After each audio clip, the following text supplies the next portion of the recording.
I'm really excited to see such a full room here today. You are at the session Bridging the Gap, supporting transfer students from admitted to orientation. I am Bernard Huggins. I serve as the Associate Director with the Transfer Center at the University of Central Florida. And then, my name is Angelia Smith. I'm Angie. I serve as Director for the Transfer Center at the University of Central Florida. Fabulous. And if you all don't know, this transfer center for which we both work, we celebrated our 1 year just last week. And what's great about that is that this initiative is something that really is something we were able to pull together with not a lot of time and with a fresh office, but really leaned on a lot of folks that have been doing great transfer work at the university for a long time. So as we talk about our partners who we've worked with on this initiative, know that yes, our office is only a year old, but we have a lot of talent at the university who are very passionate about supporting transfer students. So what we're going to talk about a little bit today, so we're going to start with our introductions, of course. You got to know who we are. We'll go through some brief transfer facts at UCF. We'll talk a little bit about that so you understand our institution. We'll go through the coaching through the transfer process. So how do we actually implement coaching for transfer students throughout the entire process of them from inquiry to transitioning into the university? We'll talk a little bit about what coaching looks like. We're going to talk in detail about how do we go about launching this initiative. So how did this idea come to be? What were the things that we had to take care of before we could launch this initiative? What happened during, and a bit of what we learned afterwards. We're going to talk a bit about our lessons learned and things that we're looking to implement in the future as we continue this initiative and similar initiatives like this to support students. And we definitely want to leave space for questions and discussion because again, we want to make sure you're getting out of this session exactly what you've intended to receive. And lastly, we'll share our contact information and any of the resources and materials that we discussed during this presentation, we're happy to share. So please do reach out to us afterwards if you want some of those materials. So a bit about the University of Central Florida. We are a research university. We enroll about 60,000 undergraduate students every year.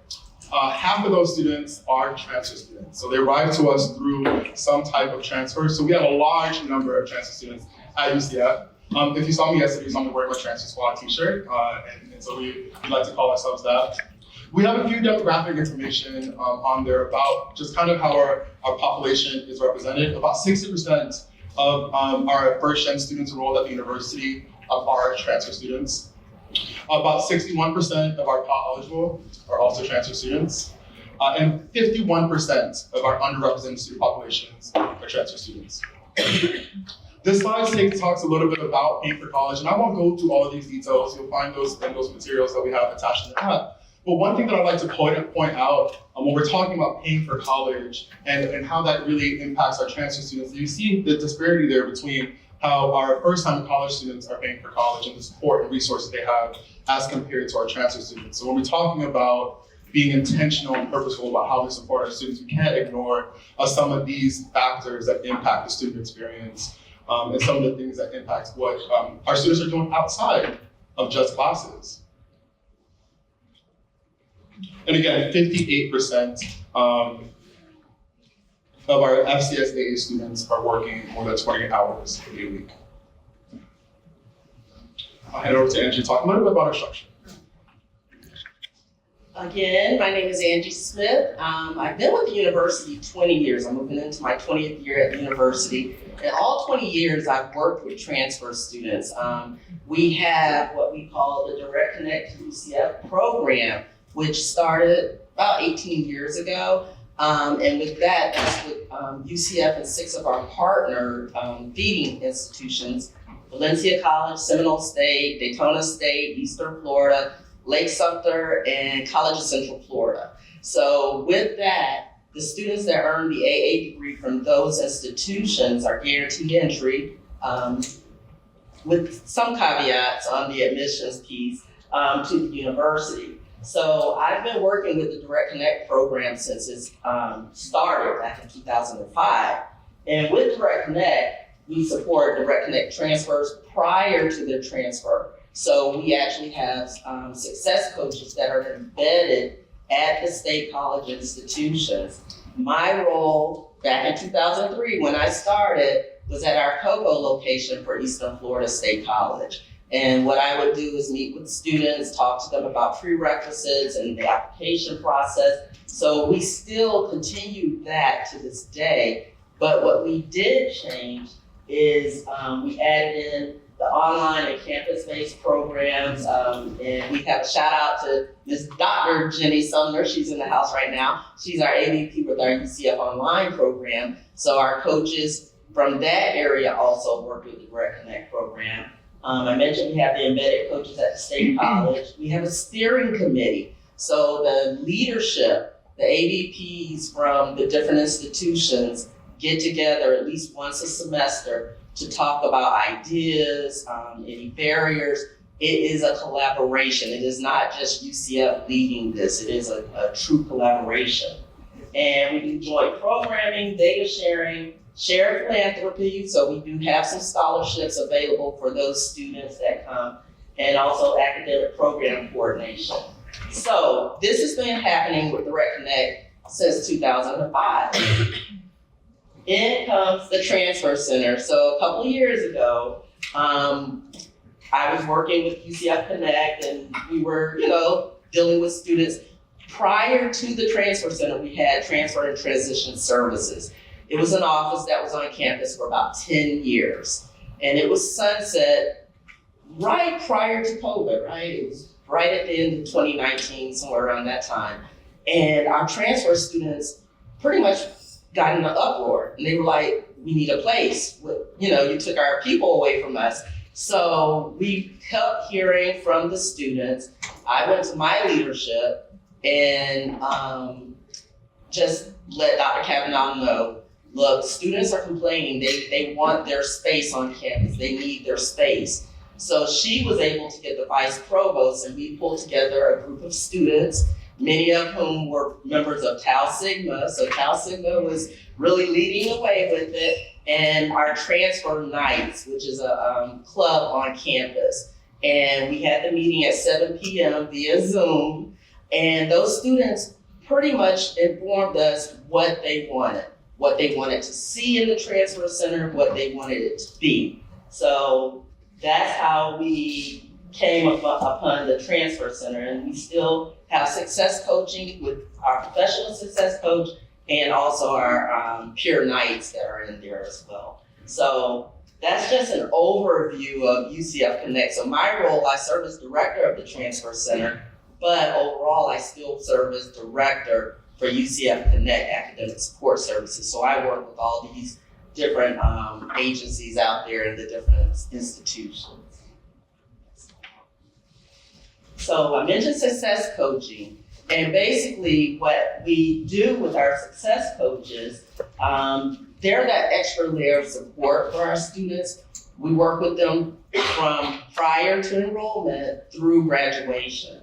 So we focus on helping them, define their success, figuring out, making sure they're in the right seat, the career confirmation, helping them with the application process, a little bit of everything that's happening.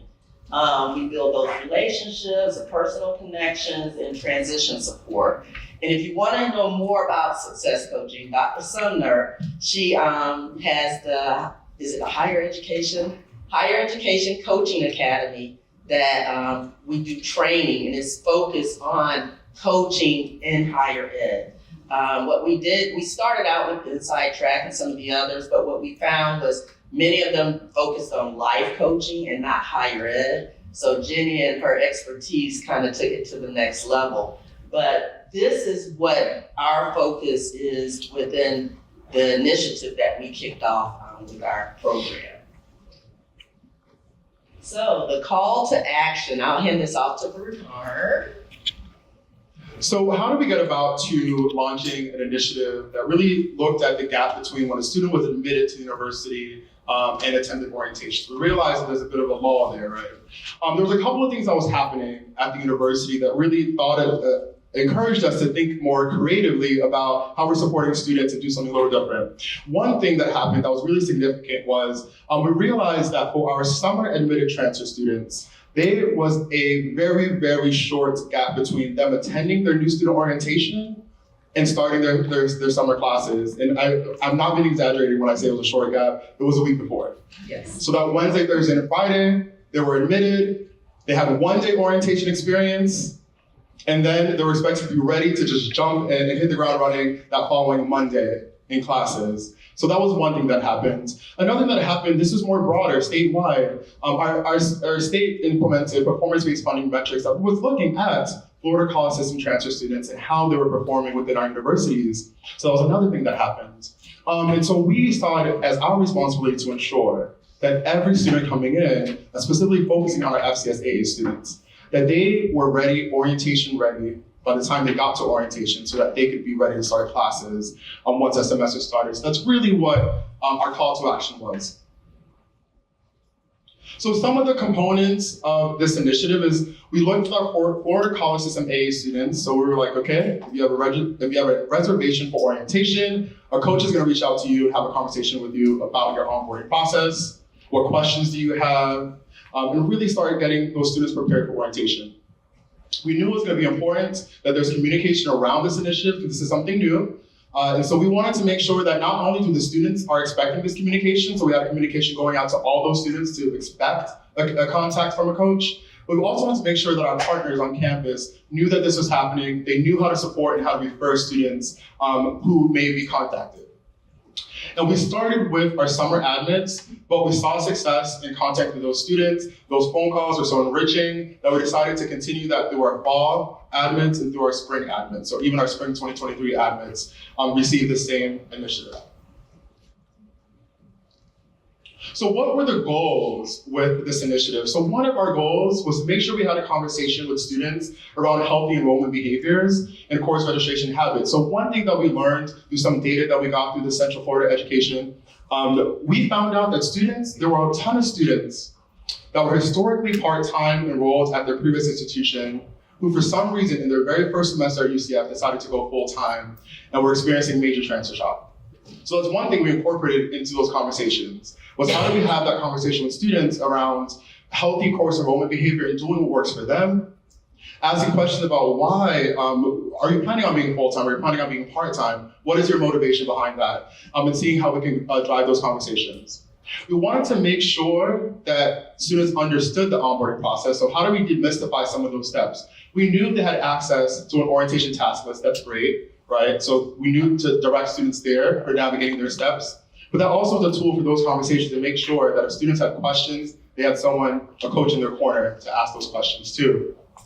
So ensuring that students are orientation ready, make sure that anything that needed to be taken care of before they got to orientation that could potentially impact their ability to register for courses that day, that students had a clear direction on how to clear that and how to move forward. So it was a big part of one of our goals there.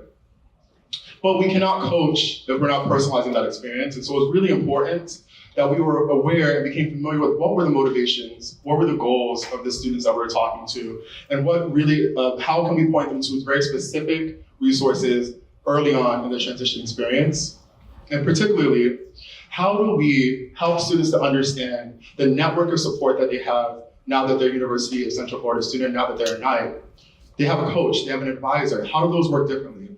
They also, once they have been admitted and attended orientation, they also now have access to a peer coach, which is also something different that they might not have had at the previous institution. So really making sure they know who to contact, why, and when was a huge part of our goals for this pre-orientation coaching campaign.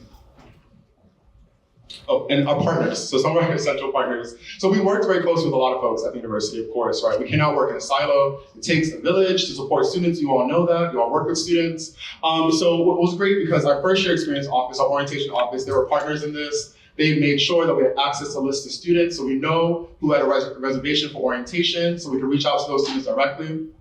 Our advising leadership council, so they oversee all advising at the university, academic advising. So it was really important that they knew that we were doing this. And so they were partners in us. If we needed to refer students to their offices, we're able to do that by letting them know about this partnership. Our entire UCF Connect team. So you saw that diagram that Angie explained earlier. There's a lot of us. So it's not just the folks in the Transfer Center that launched this initiative. There's a lot of coaches that are regionally dispersed. And so making sure that everyone from our leadership within Connect to the Connect specialists who are receiving phone calls from students and scheduling appointments on behalf of students, to our success coaches who are doing these calls, and our coach managers who are also doing these calls, making sure that everyone was on board and everyone knew how to operate and move along this process. And some additional partners listed there, our registrar's office, essential, right? They make sure that those course evaluations are happening, that transcripts are posted. Undergraduate admissions, same, right? They make sure that those things are moving along. Student health services and financial aid were also really essential partners for launching this. So we're going to talk about the timeline that all this happened. And in early March, that's when students can start actually setting their reservation for orientation. And one thing that we did not mention is the majority of our transfer orientations, they're capped at 550 students. So, and in one given week, you might have 3 back-to-back orientations. So you're looking at 1,600 students just in that week of transfer orientation. So early March, students start signing up for their orientation dates.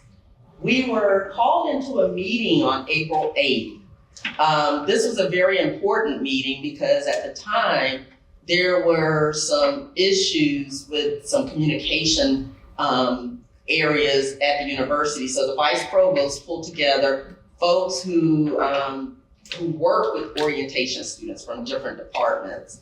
And it was at that meeting on April 8th that we found out that our transfer orientation, the first date was going to be May 10th.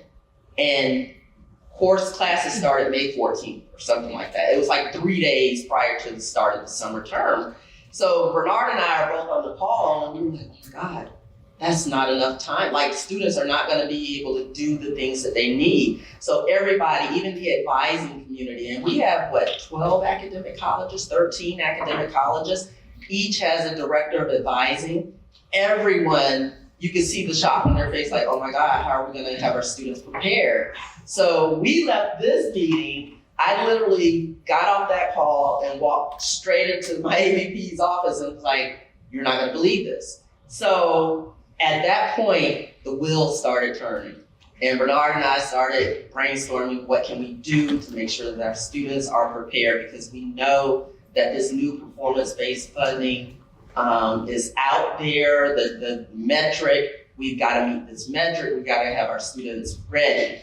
So it was at that point that we decided, okay, we probably can't touch all 550 for every single orientation, but we know with the metric, it's FCS, Florida College System transfers with an AA degree. So we focused this initiative on those students. Not that we didn't care about our out-of-state transfer students or any of the others, but we really wanted to focus the telephone calls with these students. So we got together with our other coaching managers. Well, first, let me backtrack. Went to our leadership to get the blessing, because of course you gotta have buy-in from the top down. So we got the buy-in. We went to our coach managers and we had the conversation of how we were gonna employ, putting this into action. And I do have to say, Bernard did a great job of putting together, we had a discussion, what are they gonna talk to them about? So he put together a guide and I started putting together emails, and we did all of this stuff and we were able to deploy on April 27th, our first outreach. And the initial outreach came from my email. So I did a personal email to each of those students saying, hey, welcome to UCF. I know you're signed up for orientation in a couple of days, or, you're gonna hear from a coach and they're gonna take 5 or 10 minutes of your time to help get you ready for orientation. And I had no idea, but so many students were reaching back. Thank you, I've been waiting. I was accepted back in December. I haven't heard anything. So they were excited to know that somebody was gonna be reaching out to them. And they were actually, they call me at this time because I work, or, they were giving me. So what I had done, we took the list of the students and we divided it amongst the coaches, and we had them So I knew which student belonged to which coach. So when I got an email saying I work and you can't call me until this time, I would reach out to that coach and say, okay, when you reach out to this student, make sure you call during these times. So we were working together. So it was a whole team of us working together to make sure that this happened. So like I said, on April 27th, we started. May 11th was the first transfer orientation. So many students showed up at that orientation and they were stopping by our table because we have tabling and we have our team there kind of walking around. They were like, I was so glad that my coach reached out to me, and some of our coaches were on hand, so they got to meet them face to face. It was really one of those things where I think it helped get the student excited, but it also helped because they were able to get some of their paperwork in and certain things that were kind of outstanding. They were able to work on that and not wait until they showed up at orientation. And then, like I said, May 11th, the first orientation, May 16th was the day that summer term began. So we saw the results of that first set and we were like, wow, this really worked. So we just decided to move forward and we made a few little changes based on some feedback, and we did it through the summer and fall sessions and included also into the spring 2023. So to prepare for the launch, the first thing was we really had to establish and share our clear goals and purpose for this initiative. One thing that as a director, I always say, I'm not gonna just throw something out there just because. We really needed to figure out, okay, what is our purpose for this? And we sat down and brainstormed and we realized our students need our help. Most of them apply months in advance and then they hear nothing for months until it's orientation. And that's that gap. Like, students are just waiting, they're craving information, they're searching our websites, trying to find out anything they can. So why not do this outreach? We had to work closely with the university partners to clarify our role and make sure we weren't stepping into other people in their lane, because we know sometimes, some areas are like, those are my students. And we made sure to share the messaging with the leadership in those areas. I had meetings. I didn't bother Bernard with all this stuff. I took on the meetings with some of the AVPs and the folks that needed the information, just to make sure that they knew that we would be speaking with these students, but we were going to refer them to financial aid or let them know what paperwork was missing or refer them to student health services. We are not trying to provide all the answers or trying to process any paperwork. We were just there to connect the student with who they needed to be connected with. We had to take time with the internal UCF Connect team to create the clear guidelines and instructions and resources. And as many of you know, especially as in leadership, our teams have a tendency to say, I don't have time for this. Why are you adding something else to my plate? So we really took the time to figure out a way to message it, first of all, to them, this is a need for our students.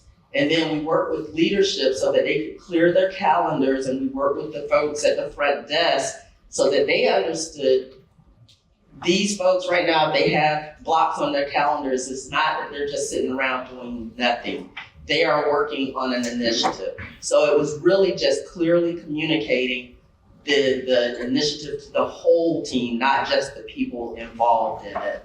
And that really worked. And I think as long as you can inform the staff the why behind the reason that you're doing this, they're happy to partake in it. And the other thing we did is we, as the managers, myself and several other directors, were involved in the call campaign. So I wasn't asking anyone to do anything that I would not do. So if I gave you a list of 80 students, I had my list of 80 students. And I was calling in between meetings and doing all these things and tracking it in Salesforce, because I wanted them to know this was a whole team effort. and that we are here, if we can get one student in the right seat, that's one student that we took care of that I just felt good about. So that was probably the toughest part, is getting them to understand the why and, making the phone call. Some people don't like that, so you had to really get into that. And like I said, all hands on deck. So it was all of us. We all had our caseload. We were all out there making it happen. So some of what we had to do as far as some of the technical things we had to take care of in order to make sure that this was successful. Of course, we had to make sure that our folks were taken care of, they had the information they needed.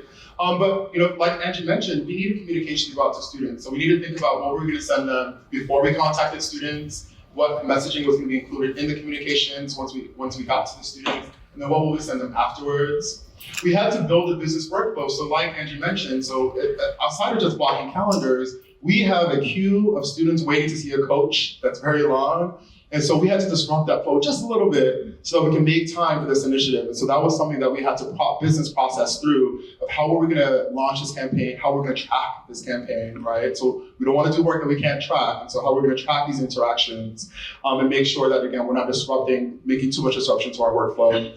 But also develop clear processes and procedures for doing this initiative. So what should a phone call look like? Once you make the call, what do you do next? What are those next steps? And so navigating through that. So that's the guide that Andrew referenced earlier that was created ahead of this initiative going live. And then of course, we had to secure that buy-in from our stakeholders to make sure that everyone is on board. And I can't emphasize this enough, that it was fantastic that Angie was making calls, I was making calls, all the managers were making calls for this first round of this initiative. And we thought that was helpful in us getting that buy-in, preparing for that launch.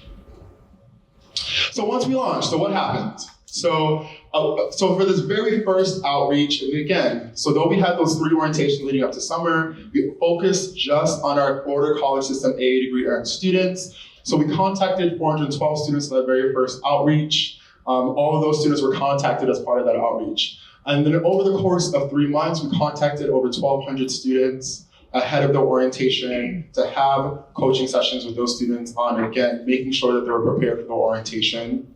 And we recorded about 1,070 contacts were recorded in our system as a result of this initiative. Students were assigned across 15 coaches and 5 coach managers. I'll also add that the coach managers were only involved in the coaching for that first initial batch, so that first 412. That was that first batch that the managers were involved in. And from there, we let the coaches do their thing, but we assigned all those students across 15 coaches. And so like I mentioned, it was not just us, it was a team, it was a network of coaches that really worked very hard to make sure that this initiative landed. And like we mentioned, all students received a formal email ahead of this call from their coach, signed by Angie, and they did reach out. And we will take questions right at the end, okay? I'm just wondering, just for clarity purposes, are the coaches students or are they faculty staff? They're staff, professional coaches. Mm-hmm. Yeah, that's a great question, actually, yes. So they were professional coaches that launched this initiative. So some of the emerging trends that we noticed as a result of these calls, like we mentioned, all of the calls were documented in our system. So there was notes on every single call. So what we found was that the personal connection really went a long way. So Angie mentioned in reference earlier that students were getting contacted before the orientation and that our coaches are embedded throughout the transfer orientation day. And so it was really nice to get that feedback in real time from students who, for one, when we mentioned you have access to a success coach, who's met with a coach, and see those hands fly up of all the students who met with a coach. And they can name their coach. That was fantastic, especially on those days when that particular coach was on site for that orientation. Go check them out a little later and go connect with their coach. So that was fantastic. We also were able to uncover some of the snags in our onboarding process that, we deal with students one-off if they find us, right? I know you're all familiar. If they find us, we're gonna help them. And we know okay, so something didn't go right in the process. But now that we're being proactive about contacting students, we're uncovering how common some of these snags were for students in the process. And so that was one thing that was really big. And so now some of our messaging has been updated, right? When it comes to things like sending final transcripts for students who are transferring in, making sure that if you have the AA degree awarded, that at UCF, that completes your gen ed. So making sure you're not on that day of orientation registering for a general education course.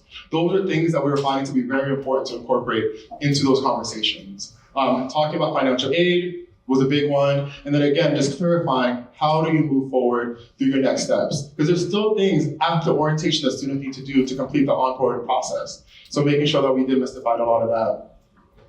I talked about this a little bit earlier. It was a great opportunity to talk about enrollment behaviors and motivations. And so that was incorporated into our conversations. We got to know a little bit about those students, and some students really were looking at working full-time and taking a full-time course load for the first time ever. We were able to talk them out of that a little bit to make a little bit better of a choice for their success.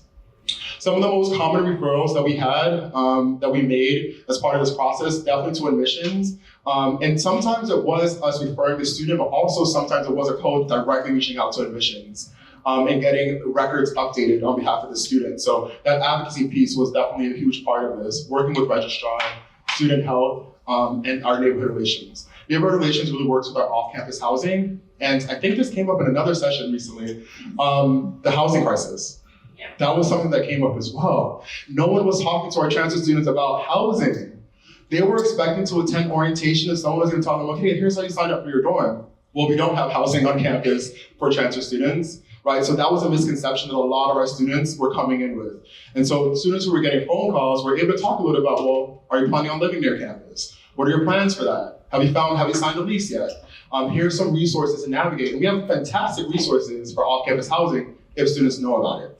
So that was a really, really big thing that we realized early on. And so once we got to those orientations, and some of those other students were mentioning things about housing, we already kind of had familiarity with how to have those conversations with students about finding housing. And then at orientation, we're dealing with parents too. So there's parents who are also concerned about housing. And so having that conversation in advance for the students that were contacted was very, very helpful and useful. Some of the lessons we learned, some great data that we found, and as we're preparing for this presentation, 100% of the students that were contacted enrolled for the fall term, so yeah. 89% of those students did return for the spring semester. We are going to investigate what the other 11% are. We're not gonna let that go. We're gonna investigate.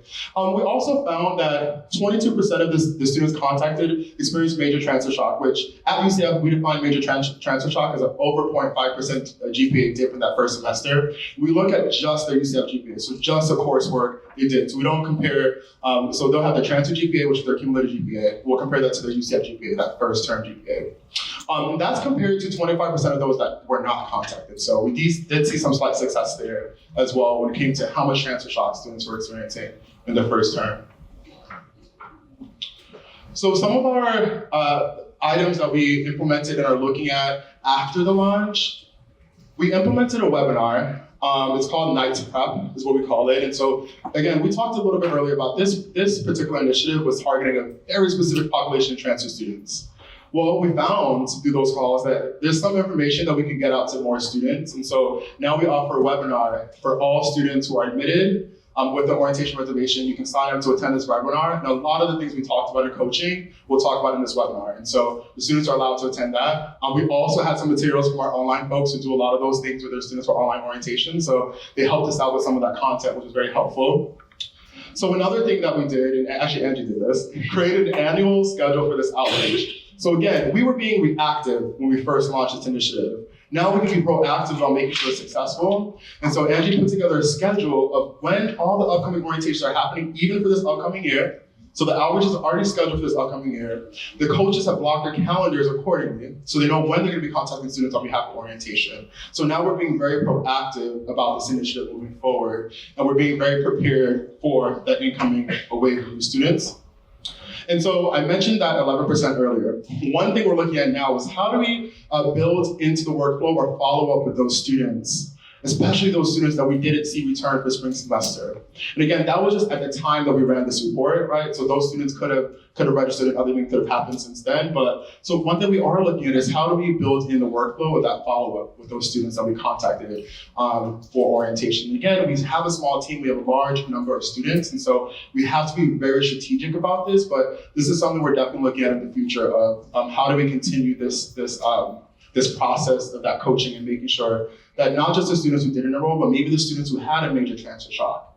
That could be a coaching conversation as well. So we cannot close this out without especially acknowledgement of the leadership within UCF Connect that worked extremely hard to pull this off. And y'all saw that window from April 8th to April 27th. That was just a couple of weeks to launch this initiative. And so a lot of folks had to put in some work and do some extra duties. And so that's a list of those folks there who worked really hard with UCF Connect, those coach managers. So give it up for them.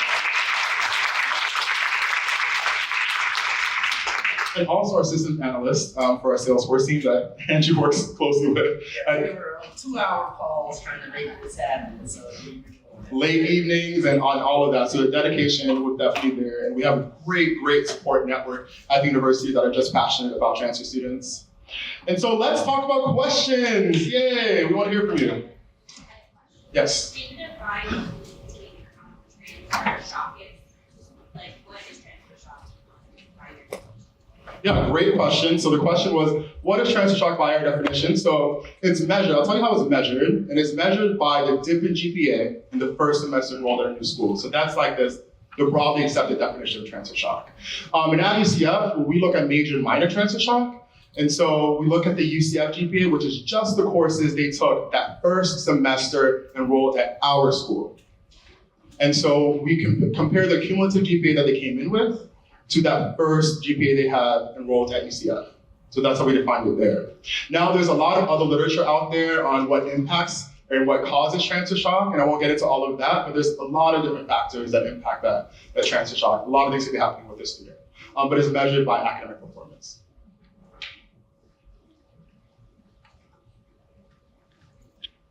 and they're recording.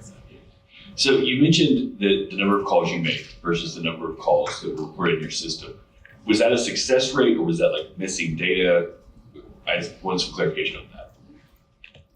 With the number of calls, basically every coach called every student at least once and left a voicemail, and then they followed up with an email. The recorded, though, that was actually the number of students who either were contacted and reached and had a conversation, or either they reached back and called back at another time. So they did at least get at least one phone call, and then it kind of goes from there. Wait, so it's my understanding UCF is on under rolling admissions, right? So students can like enroll by semester? Yes. Okay, so this program exists just for students who get admitted for the summer term? No. We actually, transfer students are admitted summer, fall, and spring. So we started out just with summer in the beginning just because of the close date. That was our initial thought. But because it was a success and we saw that students were craving this information and they were thanking us at the orientation sessions, we started doing it basically before every orientation. So now we have it scheduled out all the way through January of 2024.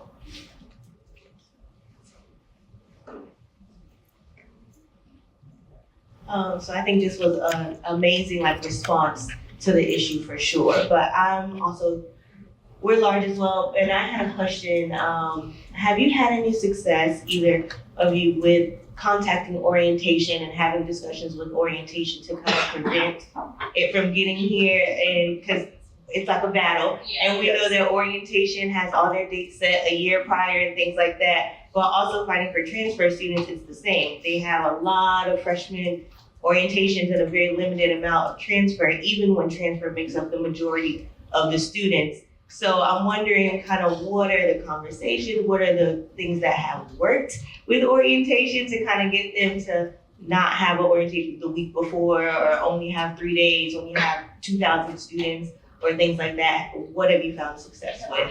I'll let Bernard answer that because he's been my champion with them.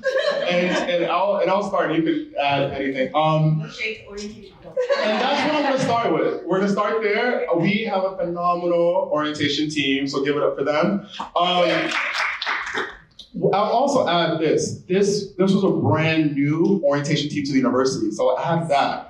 They had not been, that entire team, from director to associate directors to the program managers, were brand new to our university. And so we understood that first year, they might not have understood the impact and the implications. And so we are advocating very hardly and very strongly to have these orientation dates moved up. And we had a bit of success this year. So we had summer admits, we're doing April orientation. So we did have some success there. But again, there's still a lot of work in that area. But I will say they are great partners, as in they do bring us to the table. Angie's meeting with the director consistently. I'm meeting with their associate directors on the programmatic pieces of our orientation. So that's a whole other story. We're mapping the entire day-long experience. And so it's a work in progress, but absolutely. Constant meetings, yeah. And getting, I think what's also helpful is that we're not the only ones advocating for this. So I mentioned to you all earlier that there's an advising leadership council. So they also want to see their students getting earlier orientations. And so there's a huge push for getting these earlier dates, for sure.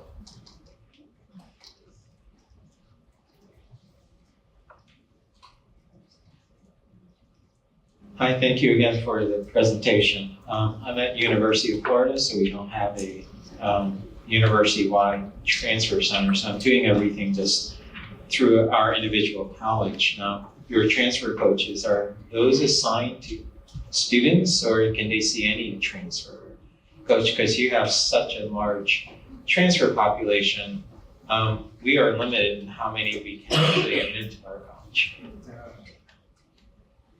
So for our coaches then connect, they're not assigned to a specific college or to a specific student. So when a student requests a coach, they can schedule with a coach that fits their availability.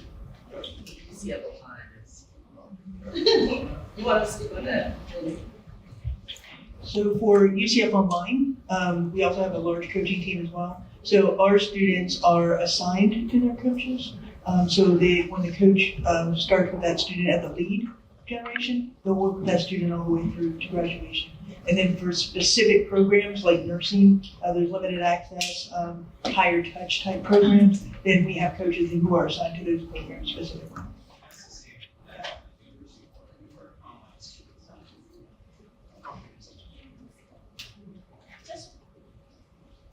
I believe I heard you all say something about peer coaching in this process too. So can you talk a little bit about how that works for you all too? Yeah, so that was a question about peer coaching. So I will say they are trained. They are trained in the coaching. So they are trained through Jenny's team and the training that they put together. Students have access to a peer coach. Once they've attended orientation, they get access to their peer coach. And so we heavily promote students to connect with their peer coach at that point. These peer coaches are students who transferred from somewhere at some point, and they really thrived at the university. And so we think it's very important to get a student connected to another student. Does not mean they don't access a coach. They still have access to a success coach. And in fact, we have a success coach at the transfer center to work with students. But we think it's a great opportunity to connect students who are ready to learn more about the student experience and getting connected to high impact opportunities. And our coaches have had those experiences. So we definitely connect with the peer coaches at that point. Do you pay them or how are the peer coaches not? They are paid, yeah. Okay. So you mentioned that you have a schedule coming up for the following year so that it's more proactive and not reactive. And I'm wondering on the timeline of that, because this one was before orientation, but you mentioned someone was admitted in December and then didn't have orientation in May. So when in that gap are you contacting them? Absolutely. I'll have Angie talk a little bit about this, but I will share that we do look at them once they're make a reservation for orientation. What I do, I actually have a contact in the admissions office. So we actually get a list of students who were admitted with from a Florida College System school with an AA. And we try to pull those students once they're admitted.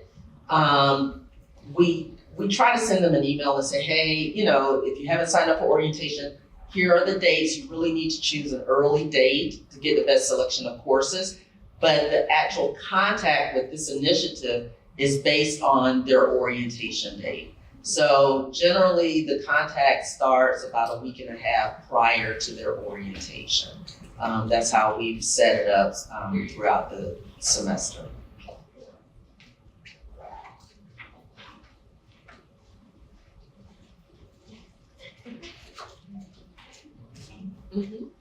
Hi, thank you for that presentation. That was really helpful. I was wondering, I was really interested in learning more about the coaching training curriculum. Can we find out more? Thank you.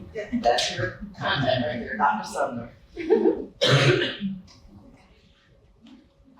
we have to. Remind me, 'cause it's been a hot minute since I looked at your orientation model. Orientation is required, yes, and is it holds-based? As far as like an advising hold? Yes. Perfect. Students can't make or register for classes until they attend their attendance.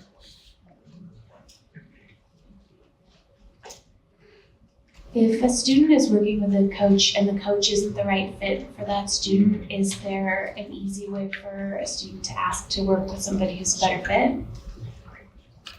Yes, and that happens sometimes because, of course, personalities. So we've actually, I've had students who will reach out to me, or they'll contact our front desk or what we call our Connect specialist and say, well, I've been meeting with this one coach, but can I try a different coach? We don't tell them no, they can't do that. We give them their options to do that. And then if they're a current UCF student, they have the option to also do meet with a peer night. So, and many times that connection works really well because it's another student.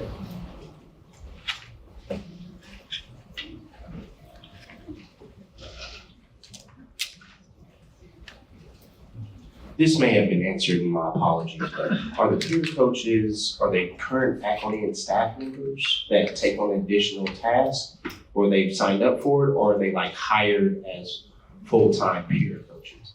Or, I mean, well, not the peer coaches, Success but coaches. yeah, the professional coaches. The professional coaches are, they're A&P staff.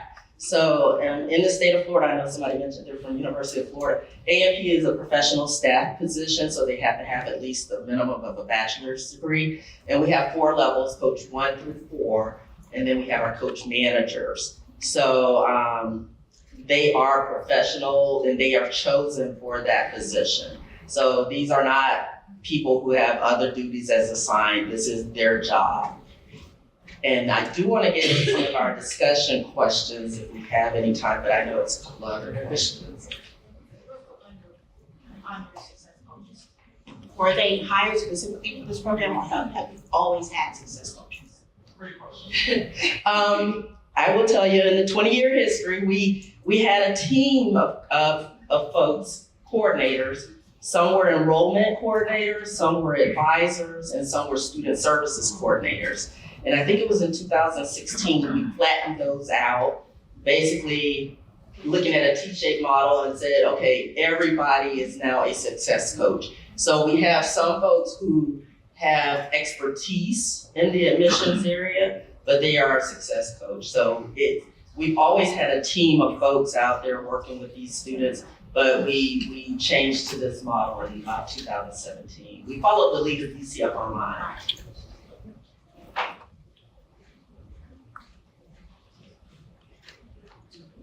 So just a clarifying question, just piggyback off what he said. With the success coaches, I know you mentioned that if a student requests somebody else, you wouldn't say no. But how do you, I guess, prevent somebody getting the caseload of like more students than another? And is there any coaching being implemented for those success coaches to make sure they're either retaining or at least having the right tools to make sure that it's a pleasant experience and it's not just somebody overloading with the space with work? Great question. We depend on Jenny. We go through training like once a year. We do the retraining. We have a couple of sessions coming up, and she has a curriculum. I mean, this lady, you all just need to speak with her. She has a curriculum. It's an 8-week curriculum, so it's not just a one day you go through and no. I mean, it's really in detail. So for those coaches that maybe having some issues or maybe, having other things going on. But we also have our success coaches meeting with one another and listening to calls and coaching one another. So kind of keeping the skills sharp that way. But to keep one coach from getting overloaded, we have the team of Connect specialists And when students are calling in or emailing needing appointments, they're looking at the whole roster of coaches, and I think we have about 17 of them. So they're not just looking at one particular or two particular, they're looking at the realm of the coaches and selecting from that. And those specialists also meet regularly, coaches meet regularly, coach managers are involved with ensuring quality assurance, so it's definitely a lot of oversight. Well, so I'll just, fast forward to our contact information if you need to reach out to us. And our slides are embedded in the app, so you can also see it there. And thank you all for being here.